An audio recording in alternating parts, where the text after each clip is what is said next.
बाबरी मस्जिद की उत्पत्ति। राम मंदिर आंदोलन की शुरुआत 1528 में मुगल बादशाह बाबर के सेनापति मीर बाकी द्वारा बाबरी मस्जिद के निर्माण से हुई।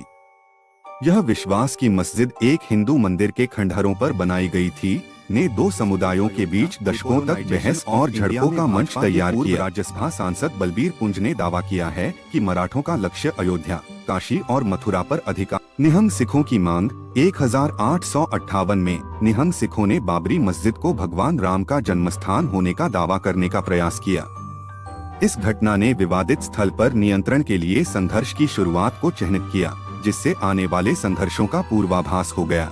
1885 में निर्मोही अखाड़े के रघुबर दास ने मस्जिद के बाहर मंदिर बनाने के लिए पहला कानूनी मुकदमा दायर किया। हालांकि खारिज कर दिया गया, लेकिन इसने एक मिसाल कायम की। बाद में अंग्रेजों ने इस स्थल पर बाड़ लगा दी और हिंदुओं और मुसलमानों के लिए अलग अलग पूजा क्षेत्र। बाबरी मस्जिद के अंदर रामलला की मूर्तियां। 22 दिसंबर 1949 की रात को बाबरी मस्जिद के अंदर रामलला की मूर्तियां रखी गयीं, जिससे स्थल के आसपास धार्मिक भावनाएं तीव्र हो गईं और इसके स्वामित्व पर कानूनी लड़ाई शुरू हो गई। 1950 से 1959 कानूनी मुकदमे बढ़े। अगले दशक में कानूनी मुकदमों में वृद्धि देखी गई, जिसमें निर्मोही अखाड़ा ने मूर्तियों की पूजा करने का अधिकार मांगा और सुन्नी सेंट्रल वक्फ बोर्ड ने साइट पर कब्जा करने की मांग की।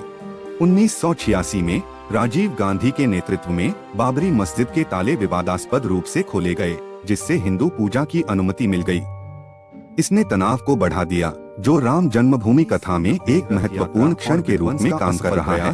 मंडल आयोग के कार्यान्वयन और बढ़ते राजनीतिक तनाव के बीच के 1990 में आडवाणी की रथ यात्रा का उद्देश्य मंदिर के लिए समर्थन जुटाना था। मस्जिद को ध्वस्त करने के असफल प्रयास के बावजूद यह आंदोलन में एक महत्वपूर्ण मोड़ था।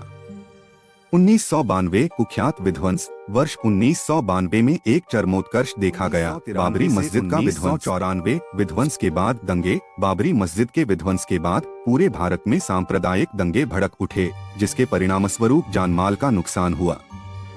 2002 से 2003 एसआई की खुदाई और इलाहाबाद उच्च न्यायालय में सुनवाई। इलाहाबाद उच्च न्यायालय ने 2002 में स्वामित्व मामले की सुनवाई शुरू की और भारतीय पुरातत्व सर्वेक्षण एसआई ने मस्जिद के नीचे एक हिंदू मंदिर के सबूत का दावा करते हुए खुदाई की। प्रस्तुतिकरण। 16 वर्षों में 399 बैठकों के बाद इब्राहन आयोग ने अपनी रिपोर्ट प्रस्तुत की, जिसमें बाबरी मस्जिद विध्वंस के जटिल विवरणों का खुलासा किया गया और प्रमुख नेताओं को शामिल किया गया।